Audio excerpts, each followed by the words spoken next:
Good afternoon, everybody. It's Reggie Tricker from ICLA Europe, based in Freiburg here. It's 3 o'clock now, so people are still logging in. So as usual, we'll just give people 1 or 2 minutes just to confirm their registration. And then I will get back to you in 1 minute or so.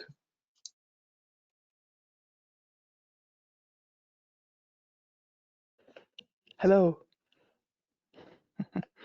Hello, Eva, welcome. Thank you.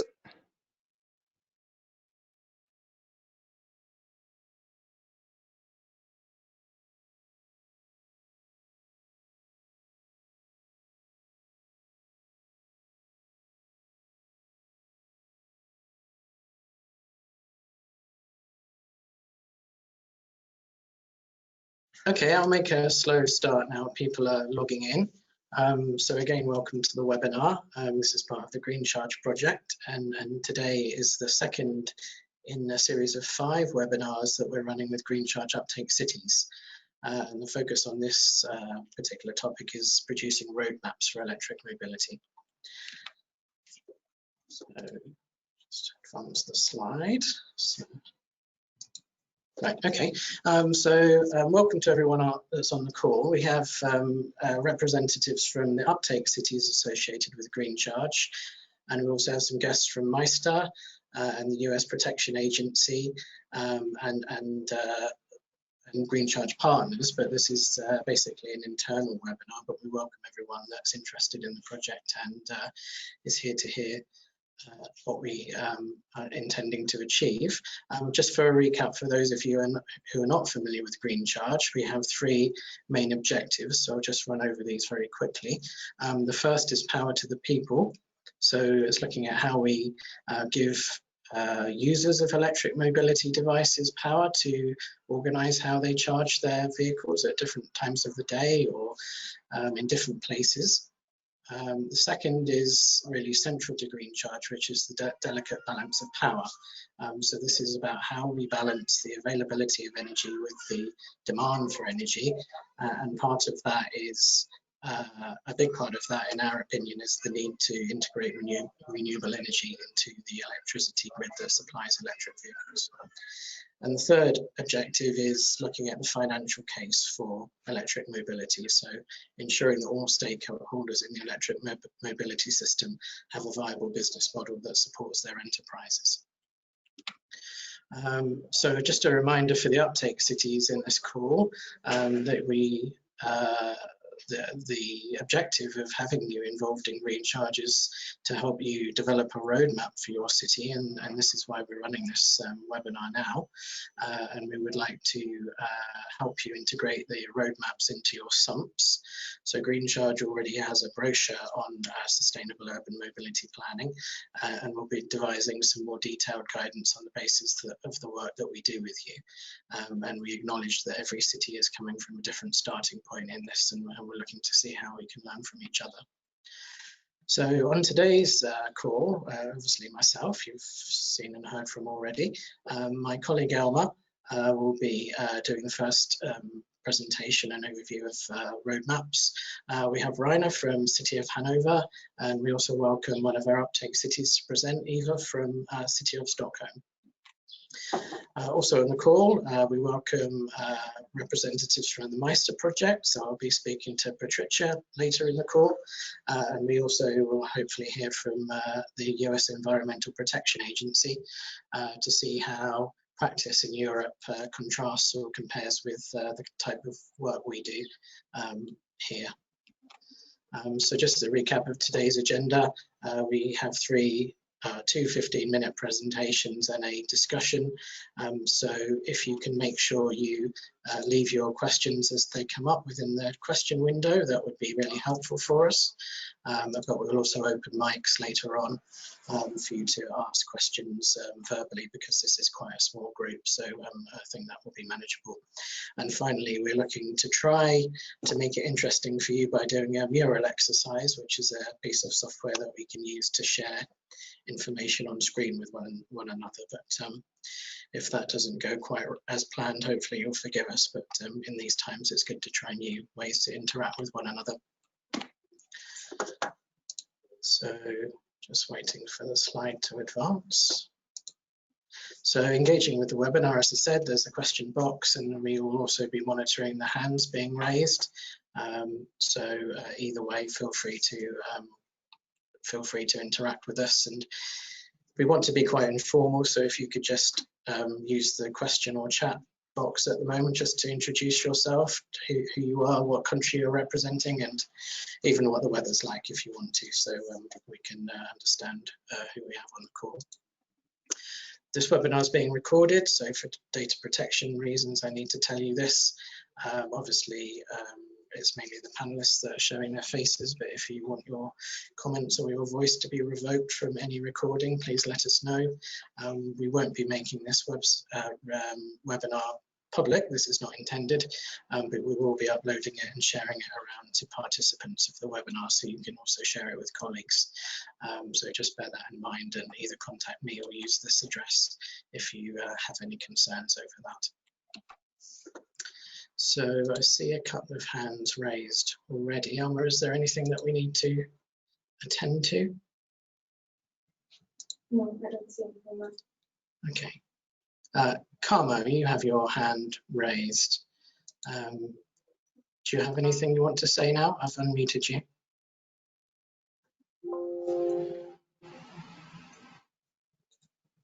Carmo? Okay, if you can just put your question or comment in the chat window, because I can't hear you at the moment, so we'll move on to the presentations, I think. Right, so just bear with me 1 second.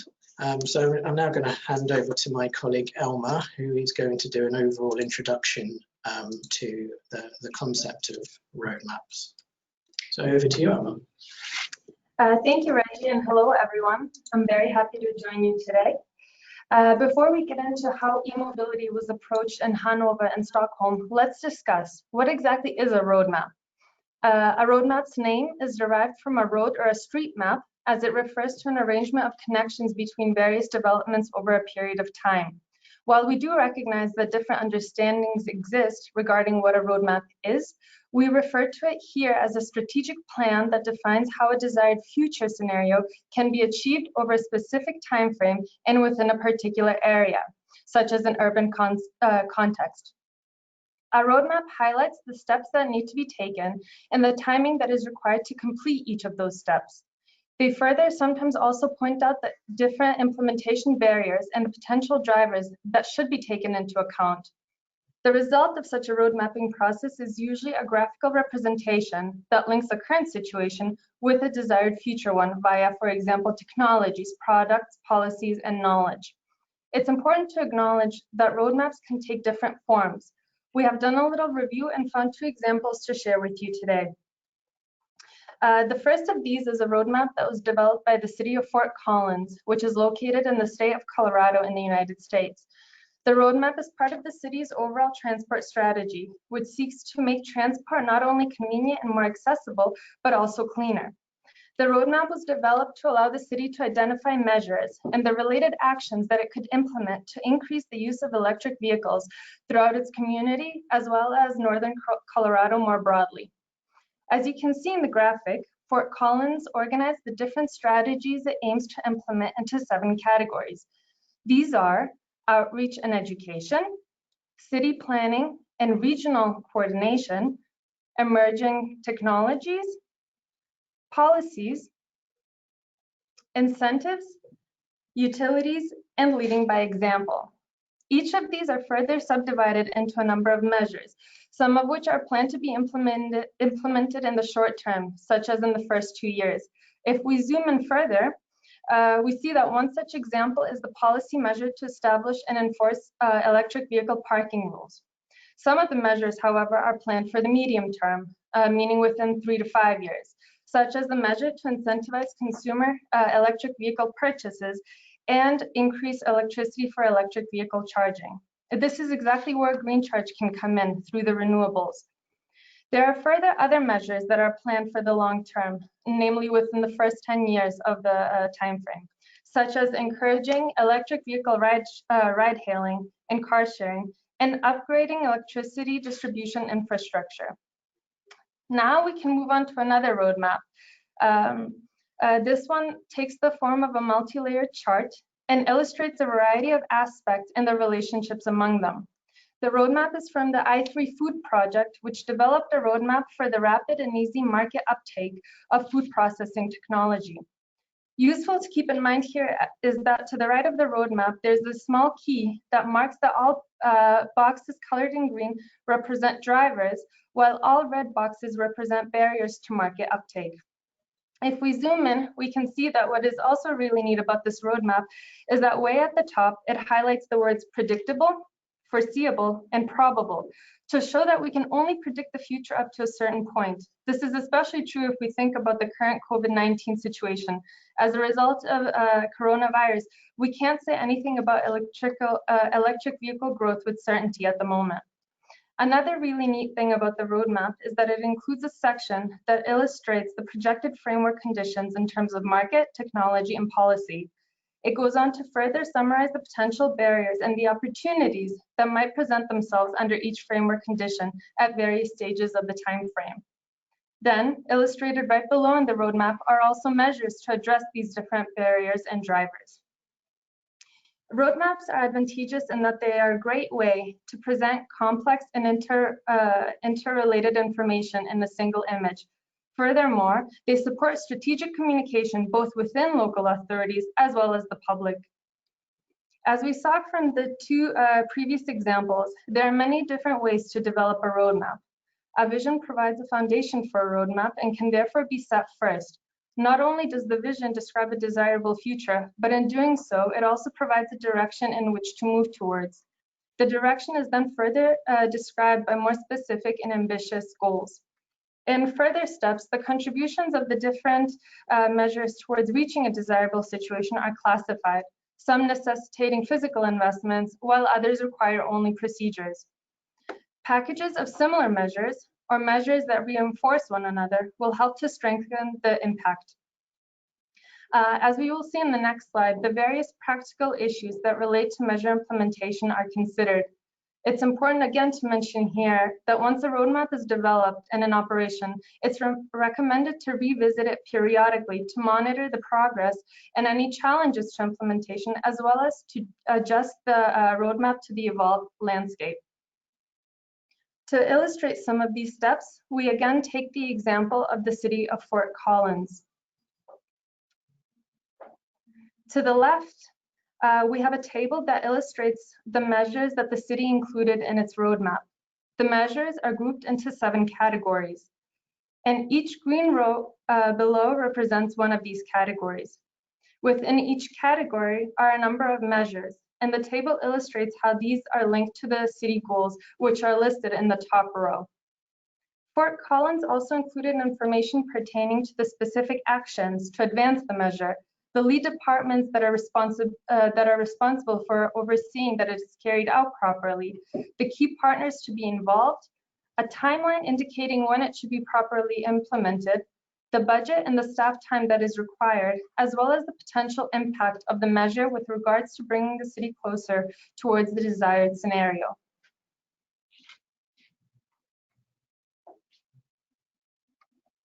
Reggie, back to you.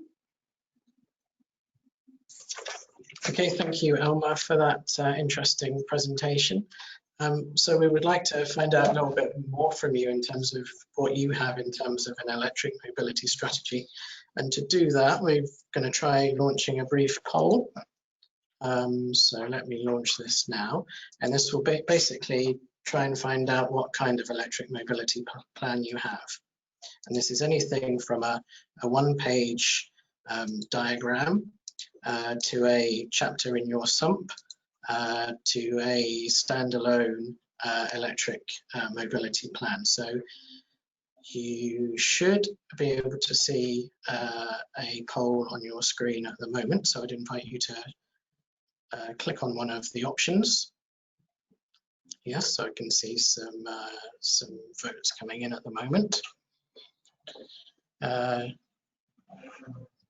So anyone can take part if you know well in your city, but you don't work for the city authority, what they have in terms of electric mobility. That would also be really interesting to hear about.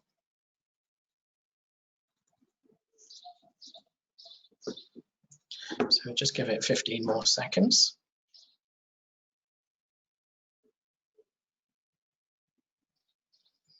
Still got some late voters. You're probably still finding where the poll buttons are.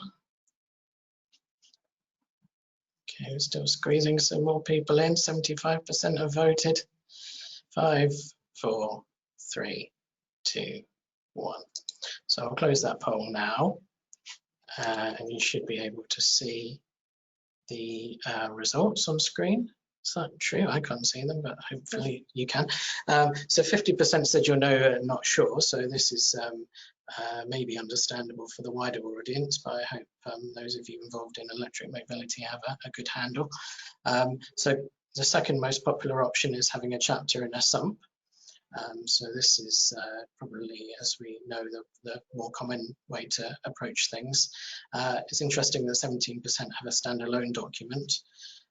This may be the cities that either need to give it more of a push or happen to be more advanced, and others have a short report on electric mobility. So we still think this diagrammatic way is a good way of getting stakeholder support and buy-in to electric mobility. So in a way, it's either good for us because you haven't got these kind of approaches at the moment, or it's bad for us because you're not interested. But we hope at the end of this webinar that we'll persuade you that having a clear diagrammatic structure for your electric mobility roadmaps would be helpful in the future. Okay, well, thank you for that. Now we're going to move on to presentation now. So I'd invite Rainer from Hanover to share your screen with us. And I probably need to make you presenter in order for you to do that.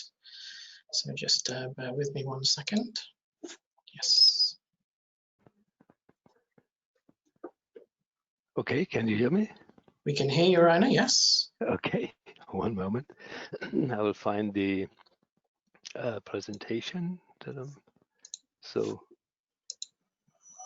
here it is. Can you see?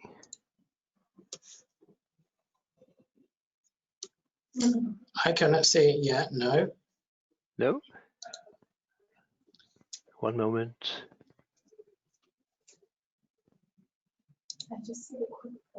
So try once more. hide poll results.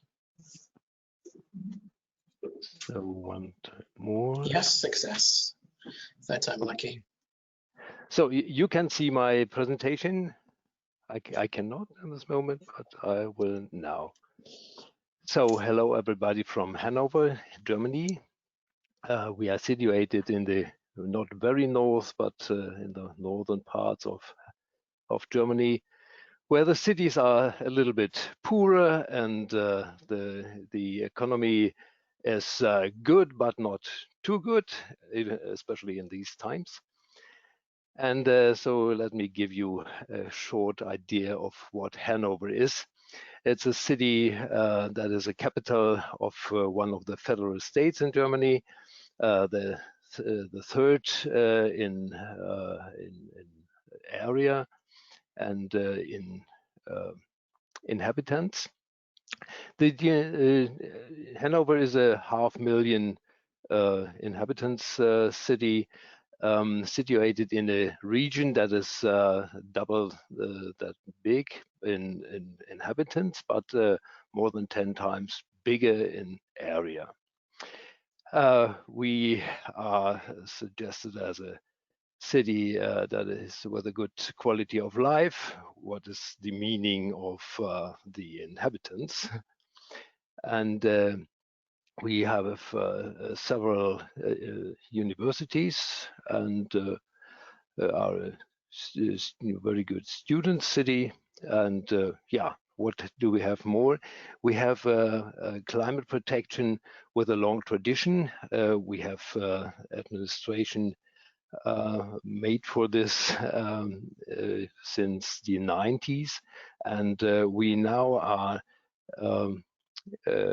creating our third climate action plan, this time for 2030. It depends on the decisions made by the master plan 100% for climate protection. That all the aims are reaching till 2050, when we want to be climate neutral. And so this is the work we are doing now. On behalf on the electric mobility, we this is not a standalone solution. It's embedded in the larger plan. We have made many efforts towards a better modal split in traffic, which means we want to have more not motorcyclists, but cyclists, and more pedestrians. And we want to have a even better use of the public transport, which is good now. All the aims I could read or tell you about, but why did we make a plan for e-mobility? The last point helps very much. It was very high financial supported by the National Ministry of Environment for the Environment. We made it in 2017, and the decisions about this plan were made in the early month of 2018. One example we are not working on is public transport, because I told you Hanover is part of a bigger region, and this region is for us like a district. That means they overtook tasks which we had in former times, and they are working and planning on the public transport. Nevertheless, it's a good chance for us, because the region is working to the same direction as we do. They are a little bit later with their e-mobility plan. They work on it still now. But what happened is that our public transport provider is running now 7 electric buses and 60 hybrid buses inside the city, which means that there's a lot of electricity. And of course, the trams are running by electricity as well. And the plan is that the Östra, the public transport provider, will run more than 3 buses inside the very city in 3 years. That yes, the reason for this plan is as well the federal government is given subsidies for those buses, and so they are secure to get them. We have another provider for bus transport. They are running in the outer region, and so they have longer distances to ride and to drive, and they will set not on battery electric buses, but on fuel cell buses, which they want to buy from next year on. So what is Hanover doing? We made this. Excuse me, Rainer. I just wanted to make sure you weren't needing to advance your slides at any point, because we're still seeing the first slide. Is that correct? Pardon? We're still seeing your first PowerPoint slide. Is that correct? No, I'm working. So as I see it, okay. I'm on the 4th or 5th slide of it. Okay. Maybe I have to start it again. One moment. Sorry about this, everybody, but I thought we should be seeing a little bit more on screen. What is the view you can see? Is it the work view, or is it the presentation? We can see the first slide, Hanover's electric mobility plan, with a nice Nissan Leaf on the front. That's not nice. One moment. At the top, there's a pause or a play button, so sometimes it can freeze on that pause or play button. Yeah. So now I can see you. Once again, try to.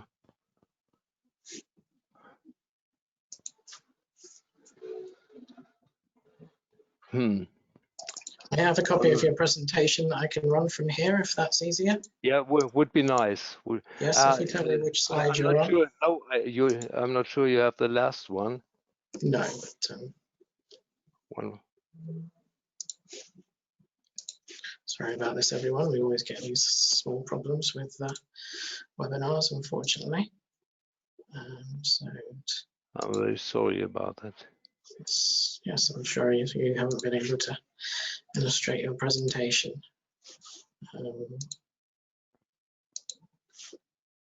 Okay, so you should be able to see.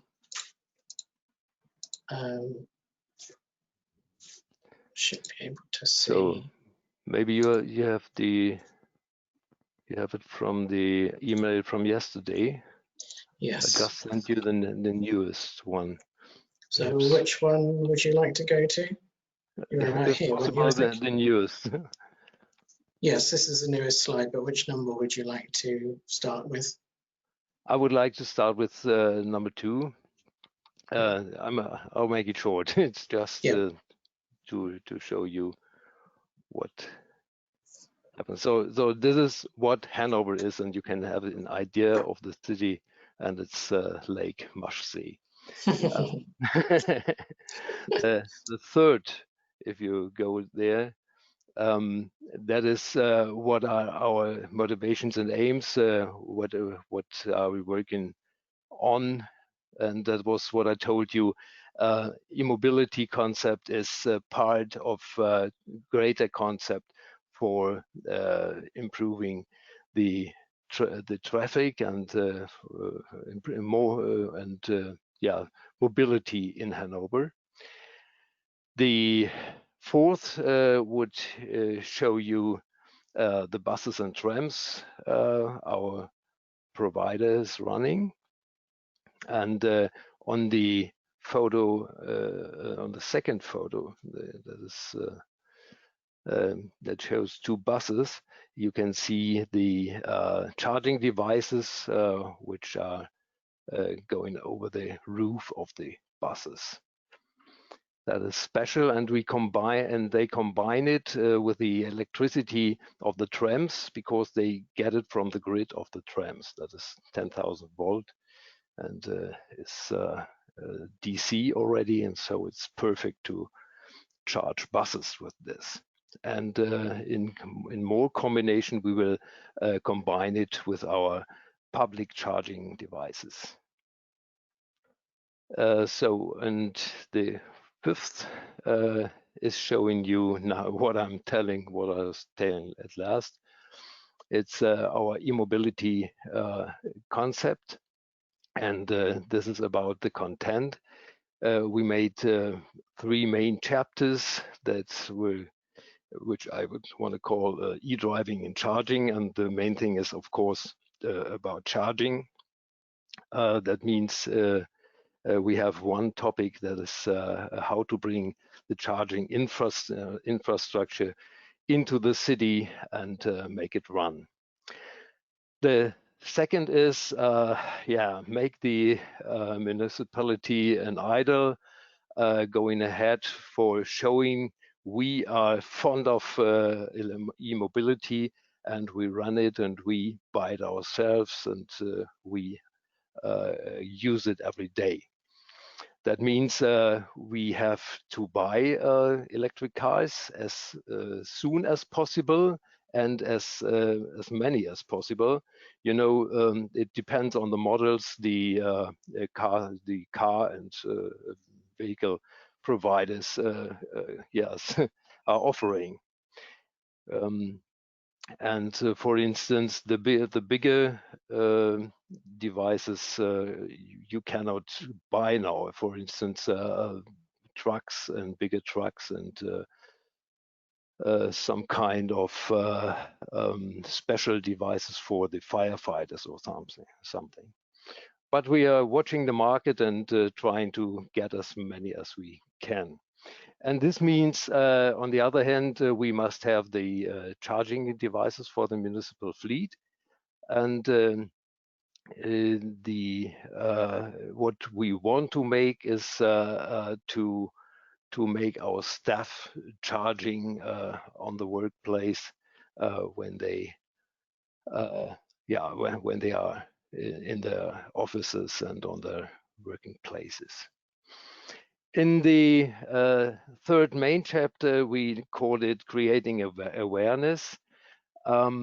We have, of course, the work of public relations in any way. We provide consultation on e-mobility for private persons and for enterprises as well. And we hope to make them curious on e-mobility, and at last make them buy cars and run them in the city. And on the other hand, we have good networks into the local economy, and we use them to inform about the topic of e-mobility and what we are doing, and try to make them doing the same. The 6th slide is a little map of what we are doing, what are our activities on e-mobility. We have several projects running now to implement that what the plan says. You see above in the middle, it's the implementation concept. That is what I talked about. And there are 2 main action areas, if you want. The one is the public charging infrastructure on the left. For that, we made a concession. I will talk about more. And the second is the electrification of our own car fleet. and this is a second project which runs with the support of national and other subsidy support we get from the states.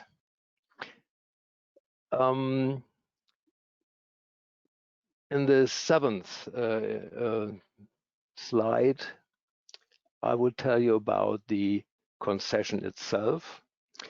The first question is, why did we choose a concession for the public charging infrastructure? Because there are alternative ways to get charging devices into the city. That means whenever any provider wants to set charging device into the streets, it's asking the city, and the municipality has to decide whether it's happening or not. But you can get in legal problems. We learned that on other examples, not at e-mobility, but for instance, on the providers of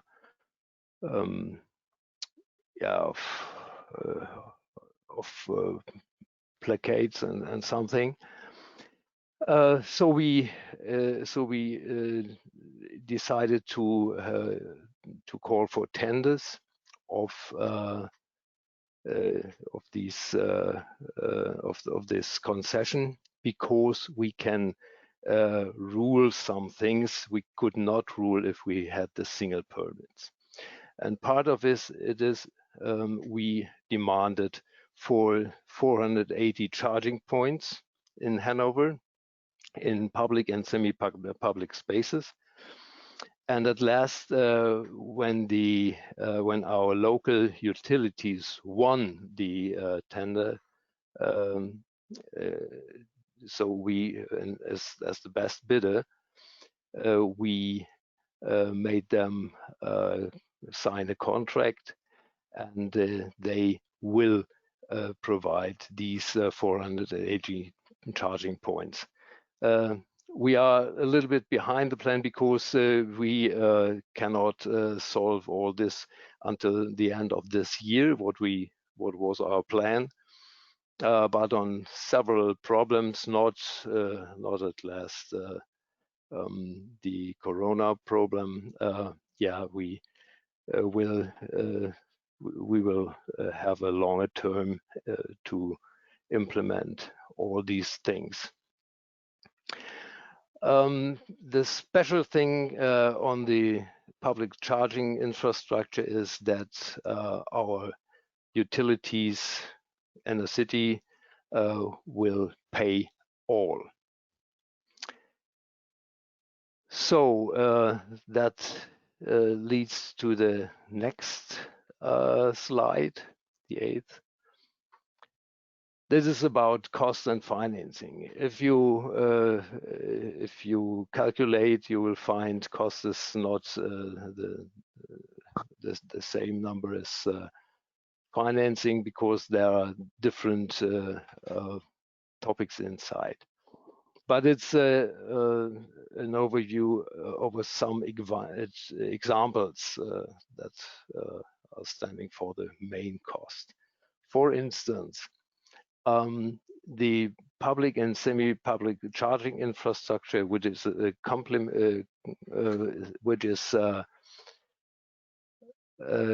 paid by our utility services, is more than 10 million euros. That is up till the end of 2021. When this term is over, we will see what happened, how is the number of e-mobility devices, what means cars, who are charging and how many use the public charging infrastructure. And then we will make new plans and decide what has to be done after that. Yeah, and then the same time we will improve our municipal fleet charging infrastructure we are working on. At this moment, we have around 40 cars, complete electric cars, and some hybrid cars. And they need the charging system since some years. But now we have to increase the numbers, of course. The target is to have by 2025 around 100 up to 300 electric cars. Depends on the number of cars that are too old and have to go out of the fleet, and we have to replace. Yeah, and then the third point of cost is we will use our municipal sites, or working sites, our office sizes, places like parking sites at sports places, and halls for semi-public infrastructure. What means the visitors can use the devices. And that is about 2.5 million euros up to 2021. The financing is the lowest part is paid only by the city. That means the purchase of e-bikes, for instance, and what we are doing on public relation up till 21. But the most points are paid by subsidies and in combination with our own cost. That means we give part of the budget, and most of it is paid by subsidies of the state. For the cost of electric cars, which means only the additional cost in comparison to a vehicle run by diesel or other energy forms, that is 3.4 million up till 2022. And these costs are paid partly by subsidies as well. Rainer, is there a final point we can draw to so we can move on to the next presentation? Would that be okay? Okay. Yeah, I will go to the last slide. That is just. Can you change then? So yes, this is the final slide that I have in my pack. This would be just the explanation of one of our subsidy projects, and I will make it short. It's running up till 2022, and it's about 16 million euros all in all we got from the state for e-mobility on this. Yeah, okay. So this is good enough, and excuse me to waste some time. No, you didn't waste time. It was part of our technical incompetence that we've run over a little bit, but no, thank you very much for that. And I think it was an interesting presentation, and certainly a snapshot from Germany in terms of how important national level support and how that is distributed at the state or regional level, I think is interesting to witness. And I know this is not universal in all countries, this level of support for electric mobility, so it's certainly something to campaign for. And I think in terms of the roadmaps, the the division between looking at the public charging and the kind of municipal or council-based charging and the awareness and behaviour change work. I think are three important categories. So if you have any specific questions about those, I would invite you to add questions to the question section, and we can return to those. But without further ado, we will make Eva the presenter from Stockholm and invite her to explain how Stockholm approaches these issues. So thank you, Eva. We can see your presentation. So this, we can see a nice picture of Stockholm on your desktop. So this is a good start. And if you can unmute yourself. Okay, I'm speaking and you can't hear. Well, good. Now you can hear me, right? Yeah, we can hear you. And you can see my presentation, hopefully. Yes. Oh, now it's this thing.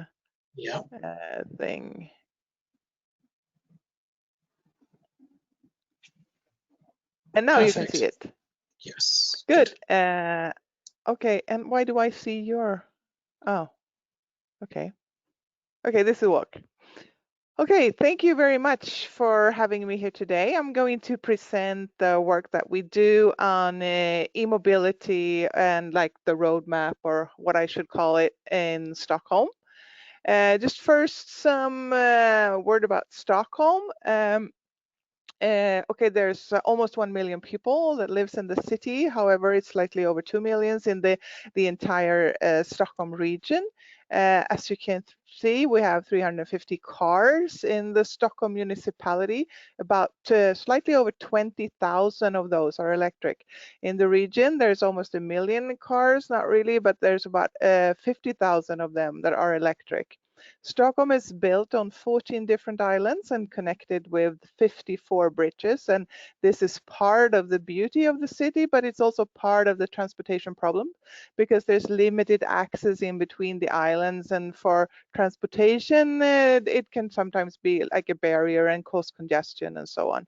We have a very large proportion of the people in the city that goes public transport, especially in peak hours, back and forth to work. We have a congestion charging zone, which means that you pay when you enter and exit the city, and you pay more in rush hour than and weekends and weeknights are free.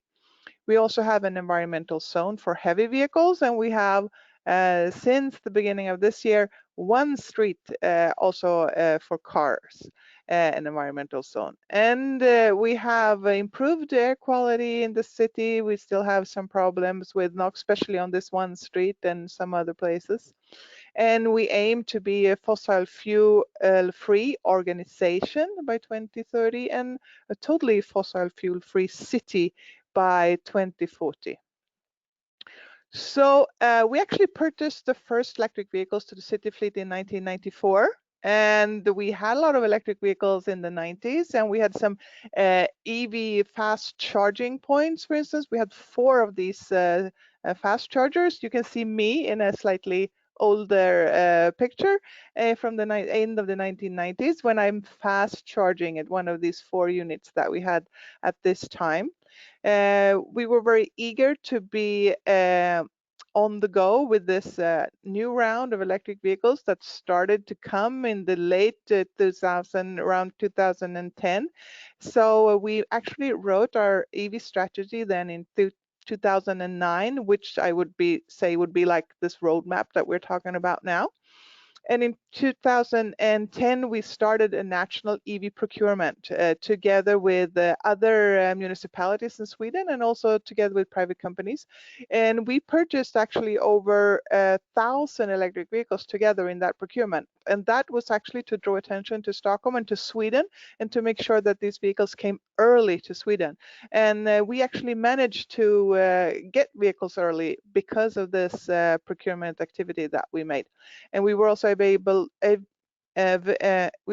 able to evaluate a lot of the early user experiences and so on, since we had so many vehicles and users in our project that we had first contact with.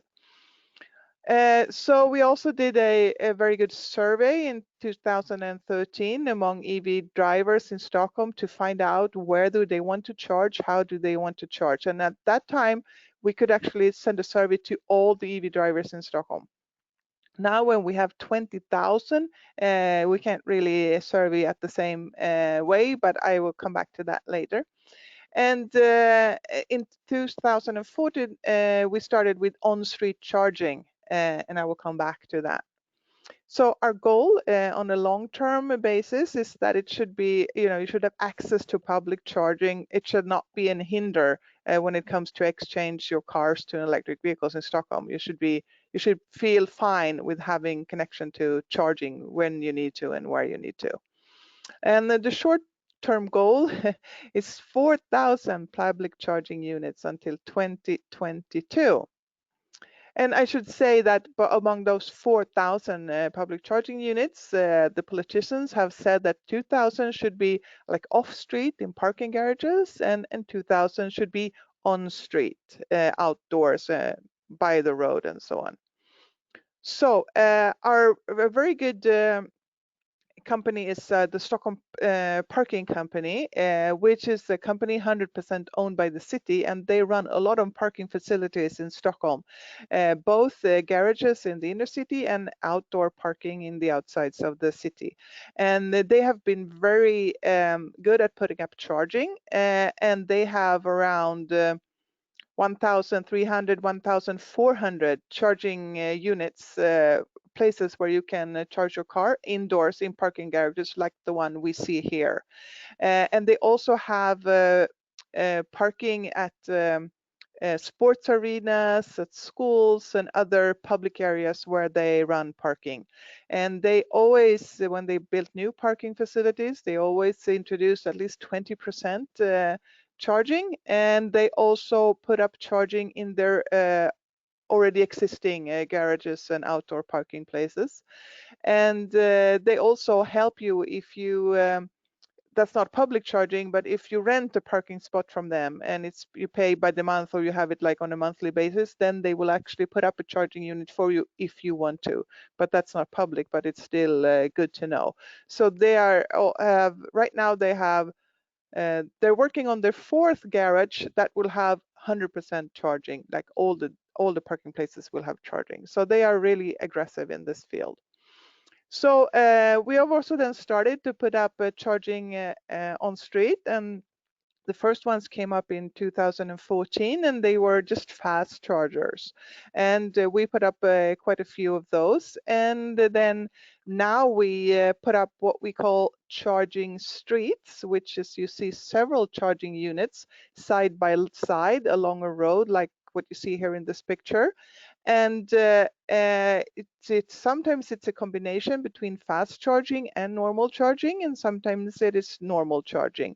We try to group them like this and put them together because we think it's a good way that the EV drivers will easily find the place, because there's many at this spot. It's also a very good way when you do the groundworks and you plan and build and so on. It's very effective to, when you dig and put up a few at the same time.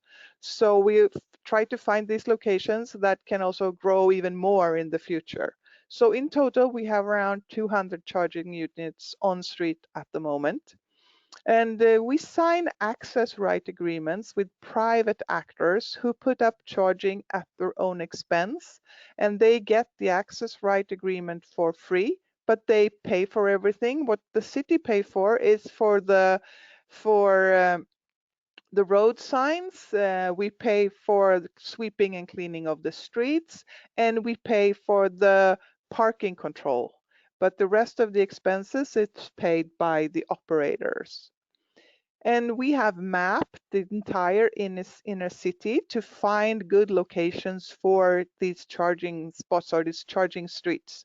And we look at various different things when we map. It's been the one thing that is the hardest thing for us to meet is the 2.5 meter that we need the sidewalk to be.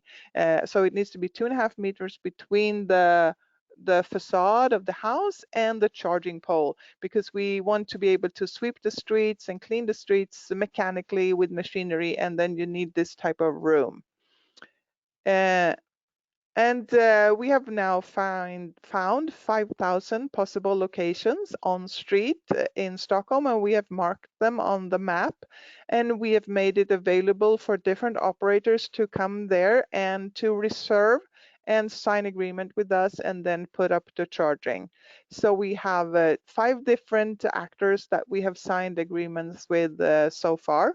We now have more charging streets coming. We also have a cooperation with Ellevio, and Ellevio is a company that owns the grid in Stockholm. And they are now renewing the regular grid in Stockholm because of age reasons, and it needs to be renewed. And when they do that, and we have a match with a possible charging street, they can prepare with the cables. And if you see on the second picture here, as the groundwork has already been done for the charging. So in this little round hole, later on an actor can come and put up then the charging pole there. And this is reducing the cost of well, digging, of course, because we dig for 2 purposes at the same time. And it's also well, so that's important, and it's a way in order to prepare and make it easier.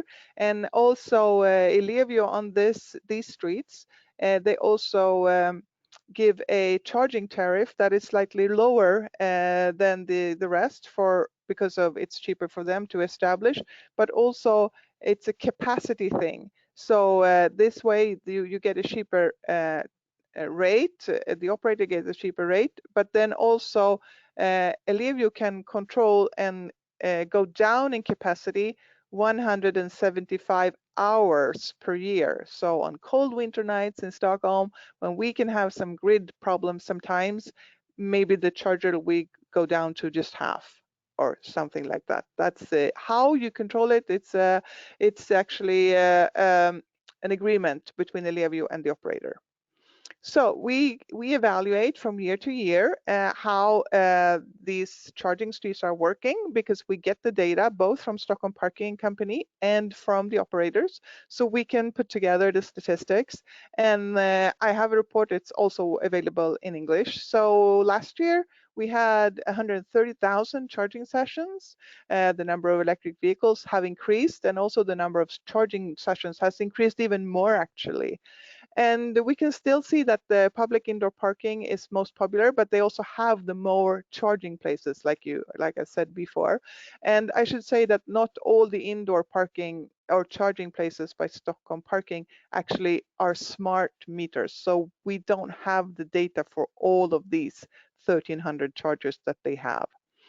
Well, we can also still see that most energy is transferred through the fast chargers, and the fast chargers are used more than previous years. Weekdays are the most popular days to charge, and midday is actually the most popular time of the day to charge. And most fast charging sessions are less than 30 minutes long. So we've also sent a survey to all the car owners who have been charging at one of the charging streets during last year. So we send them a survey to ask them what they thought about it and what could be improved. And we got a lot of answers from that. And you can see that there are some issues that they want us to improve. And the bigger the square is, the more people thought that that needed to be improved. So improved parked vehicle control is something that they would like. They believe that a lot of the times there is a petrol car or a diesel car parked there that shouldn't be there, and we should control that better. They want more charging stations. They want a more integrated payment system, because the different operators, their different payment systems, they would like them to have the same. And these are things that we are working with. We have a when you pay for parking in Stockholm, you pay through an app. Well, you can pay other ways as well. Most people pay through the app.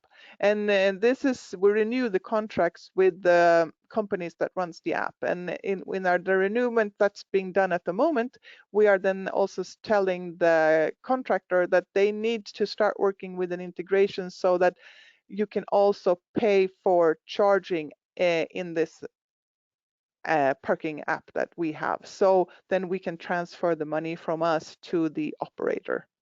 Okay, I'm not going to go into detail maybe. So we also work a lot with home charging, because home charging is the most appreciated, and it's something that the EV drivers think is very good. We have over 300 or almost 300 electric vehicles in our own fleet in the city. We have a lot of experience from our own EV drivers and from all the service that we have sent out and so on. And we know that home charging is the most liked and most appreciated and most easy. And our drivers in Stockholm that drives electric cars, they think it's good that you don't have to go to the filling station. That's one of the benefits of EVs, that you actually gain time, because you don't have to fight with your colleague who's going to charge. You just charge during the night, and it's fine in the morning. So our vehicles, for instance, they hardly ever go to the public to charge. They charge in the garage during the night in the city hall or wherever they are parked. So, and 90% of the Stockholmers live in a multifamily home. So they have access to a lot of these parking places where you would like to charge. It's a simple installation. And right now it's also, and it has been for several years, state funding available for home charging. And we can also see that it is increasing the value of the property, and more people are asking for this when they are looking for a new place to live and so on. So we have done a special website and a special information campaign where we have drawn out guidelines, step-to-step guides, how to do it. We have procurement guidelines, we have questionnaires, we have all kinds of informations that you would like to need and know. And we also have good examples. We have written about multifamily housing, who has already done the installation and the work. And we are believed to be like a neutral source of information. And we have made big seminars. I think I had that. Yeah, we've made big seminars where we've given the presentations, and where we also have had like mini exhibitions where different companies selling these charging equipment have been there, so that seller and buyer can meet on a neutral basis, so to say. So we have had seminars both for multi-family housing estates and also for single family homeowners. And it's been very appreciated. We've had over 30 seminars, and I don't know how many people. I think it's over close to 2,500 or even more people that have been attending, because there's slightly over 100 usually at a seminar. And they have put up a lot of charging after coming to our seminars, home charging. So I was also asked to say a few things about the buses in Stockholm. Public transport is made on the county level, on the regional level, so it's not done by the city. But of course, we cooperate with the region, because they drive on our streets and they have their bus stops on our streets and so on. And we are very eager, of course, for them to be electric as well.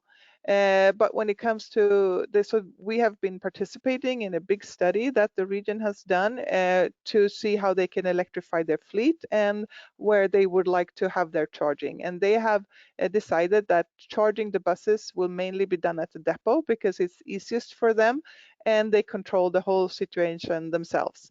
They have done different examples, different demo projects. So the first pictures you can't really see, but it's inductive charging on that bus that they have been testing. And on the other one, you can see very clearly that it is with this pantograph charging. So they have done several tests with on-street charging and so on, but they think that right now it's best to do it in depot, because it's off-the-shelf technology, it's easy, and they don't have to mingle with things out on the street. So that's what they're going to go for in the new procurement that they are going to do in a year or so.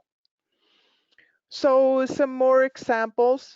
We demand at least 20% charging in new garages if the city owns the land, and we sign agreements for house buildings and so on. EVs, of course, have the first priority in our own city fleet. We have a third of our vehicles are electric at the moment, and it's our first choice. So by every year, it's increasing. We also have an EV or electric vehicle car sharing fleet that we have procured a car sharing company that provides us with only electric vehicles, and we can use them for when we need to, but other members in the car sharing fleet can use them and book them when they need to. So that means that these vehicles are also in operation on weekends and weeknights, and the Stockholmers and companies in the area can also get access to car sharing and electric vehicle car sharing, which I think is very good. And we did this first procurement 3 years ago, and we're going to renew it now because you have to renew contracts. And we did an evaluation, and the customers are really pleased and really happy. So that was very good to know. So some final recommendation. You need to be patient because things takes time. I showed you some old pictures. It's taken us a long time to get here, but I think we've been persistent and we've been there. So I think you have to be patient. It does take time. I think you need to engage with the different drivers because they are great ambassadors, and they are also great because they know how it is to operate and run and so on. So you can get a lot of information from them. I also think you need to involve the grid owner. It's very important. I wrote here, get the lawyers on board. I'm not sure if the English is correct, but what I mean is when we're working with the charging streets, for instance, it is so much legal and administrative work before we got the whole thing to launch it. I'm like an expert right now on Swedish parking legislation, and I never expected that I had to be an expert on that because I thought maybe it would be more of a technical problem, but it's not. For me, it's always been an administrative or like a legal problem because the parking legislation in Sweden is from the 1950s and nobody was thinking about electric vehicle at that time. So nothing is adopted.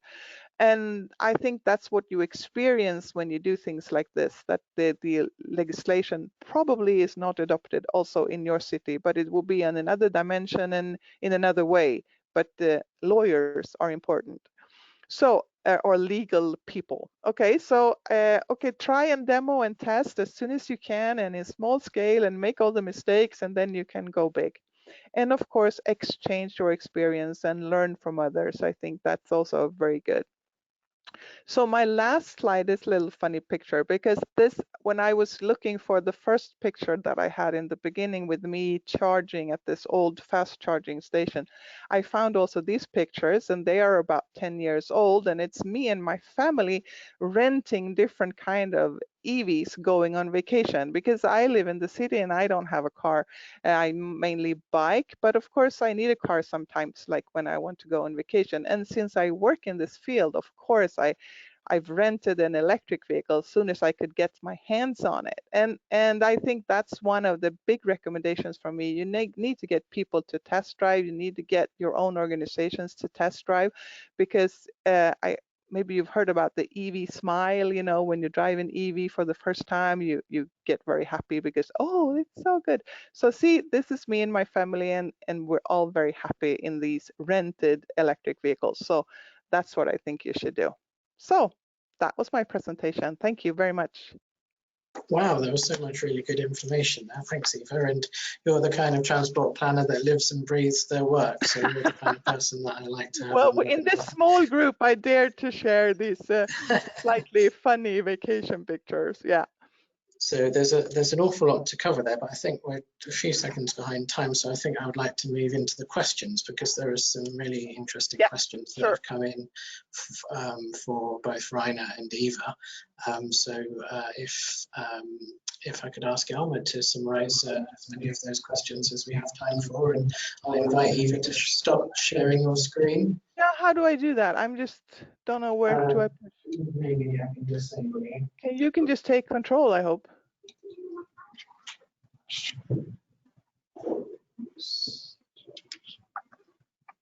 Should I punch a button or somewhere or what? Yes, you should. I could probably take it over. I can't hear you either now. Okay, I think I'm going to use that. To mute myself. Yeah. Okay, I think we should probably see something on screen that isn't quite right, but Well, now we see. Now we see. okay, good. So over to you, Elma. Yeah, I was very happy to see the number of good questions coming in. The first one is for Rainer. It's from Stephen Murray or Morel.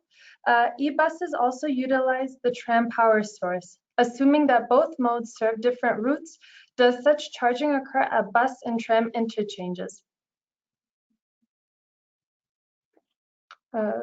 Rainer's screen is frozen. That was such a tough question. It's kind of. I'm not frozen. I hope you can hear me. We can hear you, so just carry on. Yeah. If I understood right, it's about the charging of the buses. That is what I learned just from our public transport provider.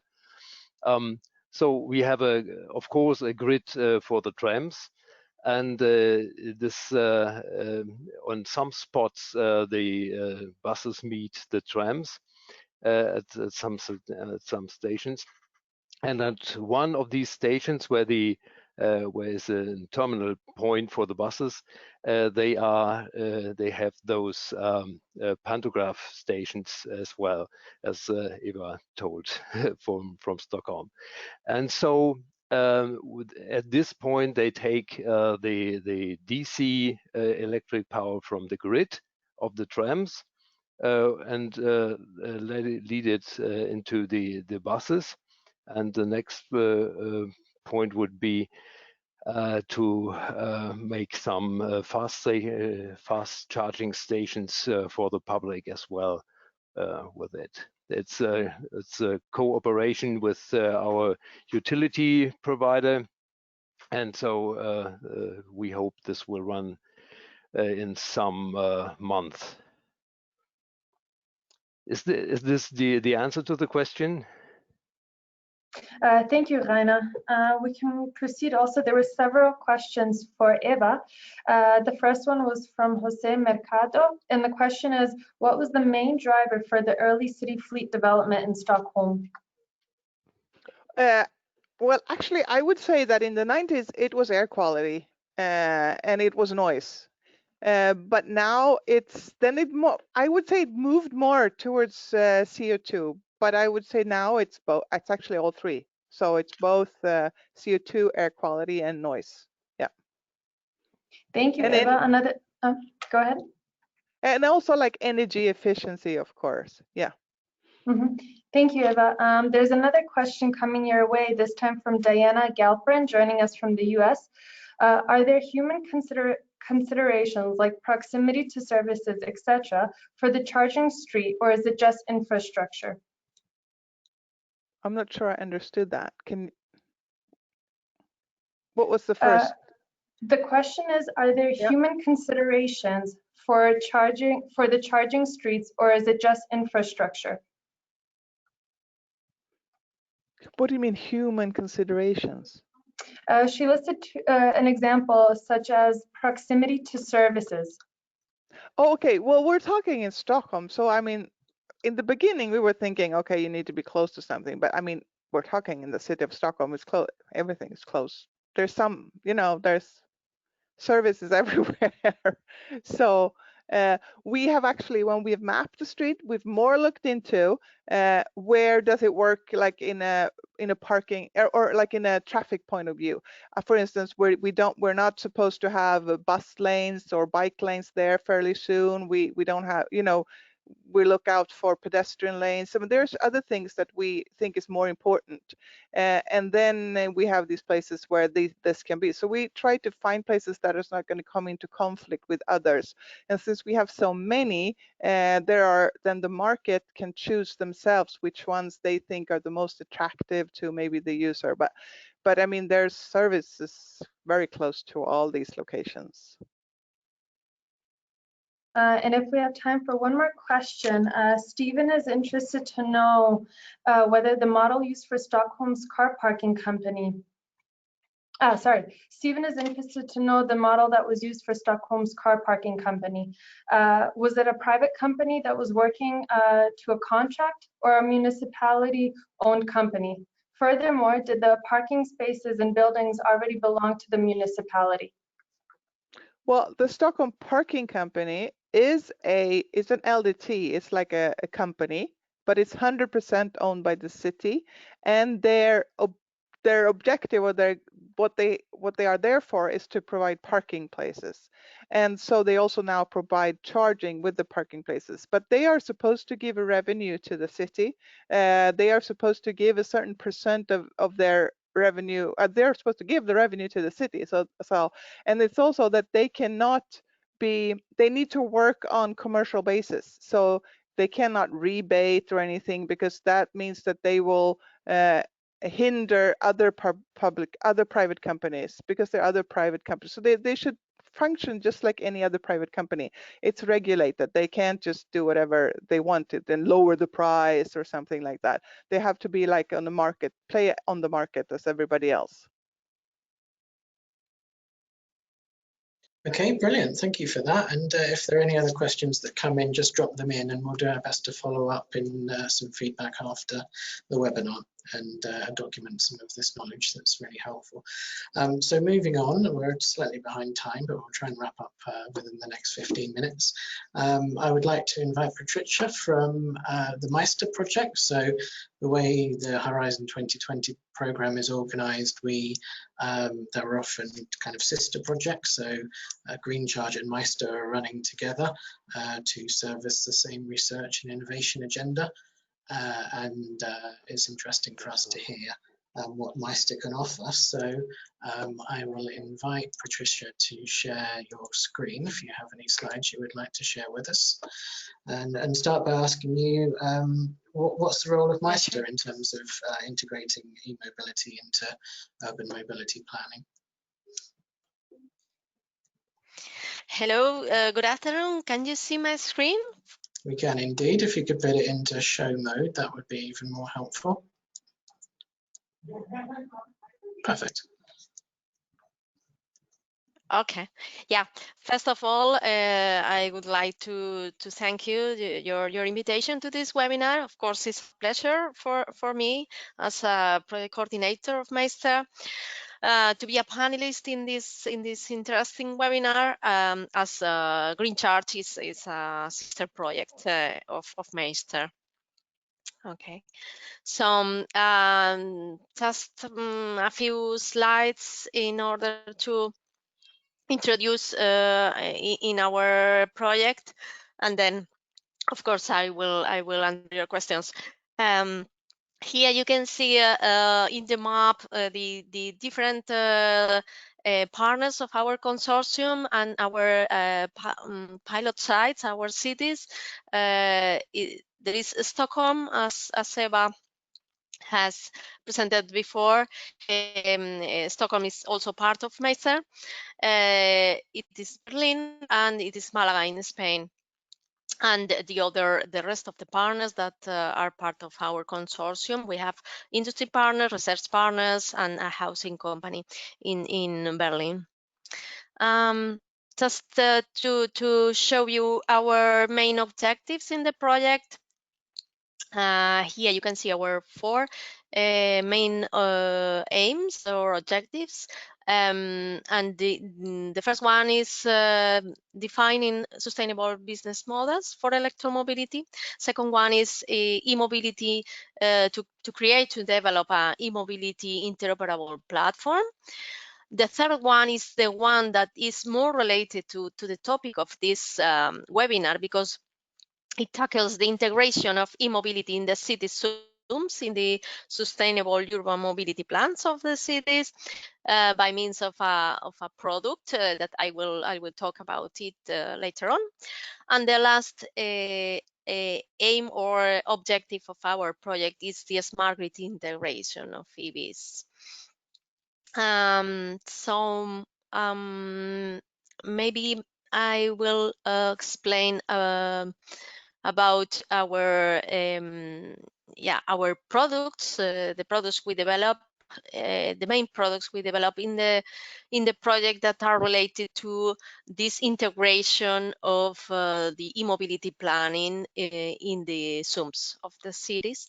So here you can see our European E-Mobility Expertise Center. We call it EMEC. And SUM's knowledge base. This product is a technical, legal, and financial support center that will enable the transferability of best practices from our pilot sites to other cities, as for example the GreenCharge cities or other cities in Europe, of course. The assessment to local governments in the SUM's process and the urban planning by means of engineering and consultancy firms. And the added values of this product is that this technical, legal, and economic feasibility of alternatives assessment that will be provided, the transferability of successful solutions for the mobility implementation in the cities, and that the mobility services information will be available in a knowledge base that is already developed in the project for learning purposes or for best practices exchange. So this product has been already finished in our project, and it's available via a website.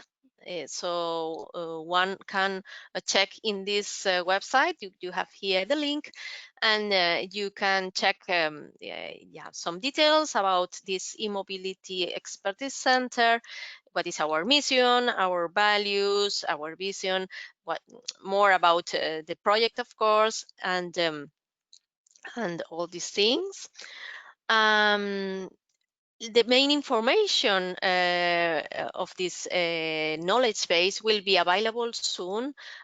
We are preparing several deliverables and studies, logistics studies, e-mobility studies that will be available in this knowledge base, that you will be able to check this information and download it here in the knowledge base section of the EMEC website. Fantastic, Patricia. And over what timescales will you be keeping this website up to date? Over the next year or two, or in the longer term as well? Yeah, of course. The contents of the knowledge base and of course the update of the website with more information and services will be continuously updated, as I said. But the main contents will be available, I would say, in the following 6 months. Of course, we have faced some delays with the COVID and the coronavirus situation, but we are working hard in order to pick up these delays and finish all the remaining tasks and upload the information as soon as possible in this knowledge base, so one can of course check it and share experiences with us. Of course, we are also preparing the legal basis of this expertise center. So soon there will be information about this, so one can be part of this EMEC by a membership, and cities will have, of course, special conditions or privileges to be part of the EMEC. So you will be informed soon by this website. So please keep in contact with us by means of the website.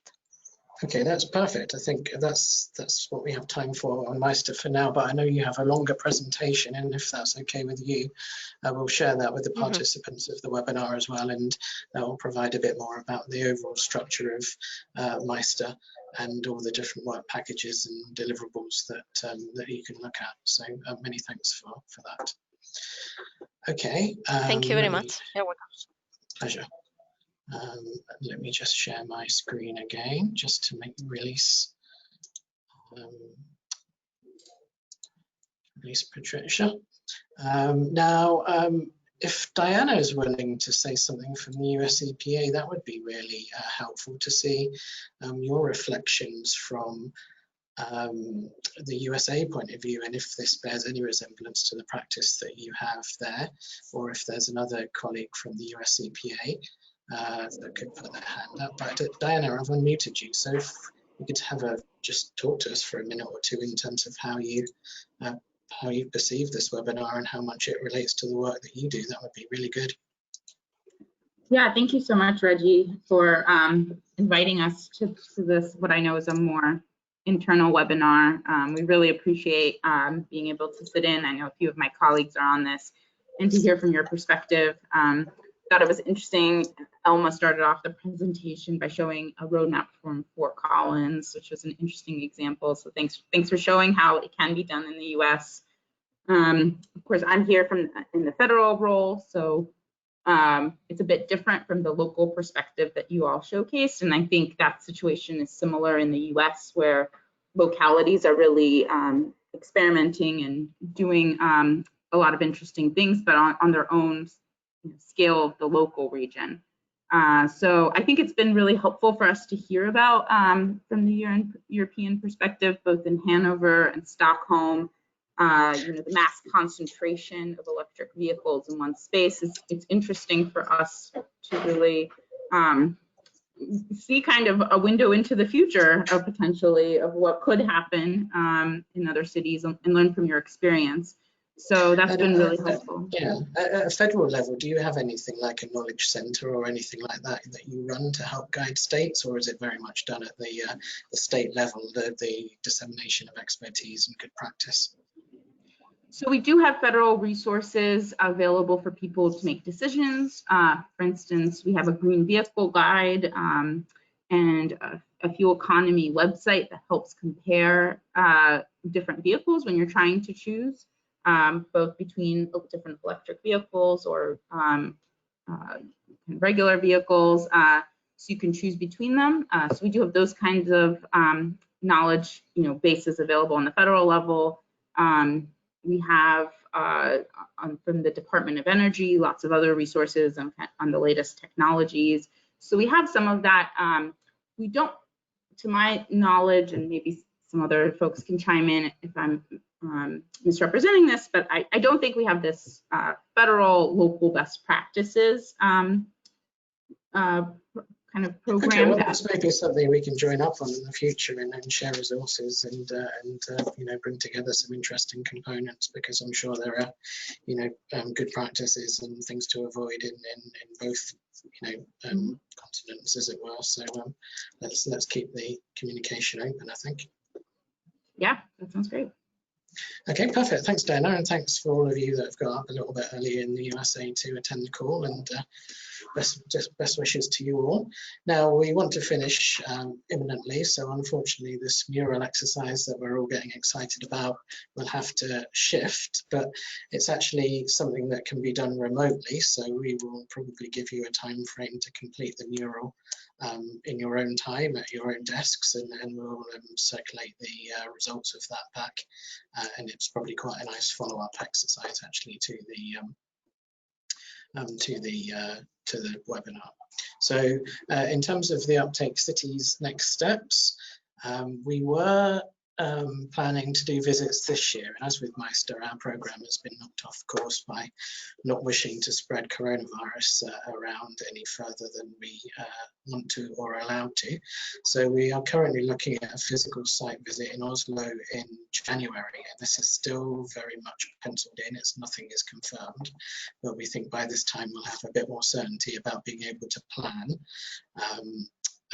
to attend, and if not, we may be able to do some kind of on-site remote webinars. So this is what we're planning at the moment, and the theme would be electric mobility. So in winter, so as was mentioned in Stockholm, there are specific issues in terms of getting electric mobility working in winter, and it's pretty pointless having 50% of cars that don't work properly from season to season. So this will be a good chance for us to demonstrate the different techniques and approaches that Oslo and Norway as a whole have adapted to ensure that people can bike and drive and use buses and everything all year round. So we haven't seen too much guidance on this, so this might be quite an interesting thing to learn about. And I'll just invite Alma to finish up with a kind of an assignment for the next meeting. Yes, thank you, Reggie. So basically we were thinking, can you hear me? Okay. Basically between now and the third webinar, we were thinking that it would be really nice to suggest a small but hopefully also fun assignment for the uptake cities. We'll of course review all the feedback that we've received during this webinar and contact you all again very soon to confirm the assignment in the coming weeks. An idea that we had for the uptake cities was basically for you to share with us the vision and the goals that your city has developed for e-mobility. And in the case that your city has not developed these yet, to bring together some ideas of what the vision and the goals for e-mobility would be if it were to develop one. And Reggie, if you just click, we have here an example vision, again from the city of Fort Collins in Colorado. So basically, the city's vision is to be a leader and an innovator in supporting the use of electric vehicles within its transport system, and that electric vehicles are the preferred choice over conventional vehicles. Fort Collins also then developed 7 more specific goals to support this vision. But as I mentioned, we'll contact you again in the coming weeks with a confirmed assignment. Thank you very much from my side. Okay, thank you very much, Alma, and thank you all for staying on for the full hour and a half. It's been a really good discussion, and there's still some feedback coming in, so again we will save that and we will follow up after the event. But I would like to thank you all for being on the line, and thank our partners also in Bremen, who we haven't given very much mention so far, but they were very much helping us to organise this work, and they lead the work package in GreenCharge on sustainable urban mobility planning. So just say goodbye from Icle, and hope to see you well and healthy on the next webinar. Okay, thank you, goodbye.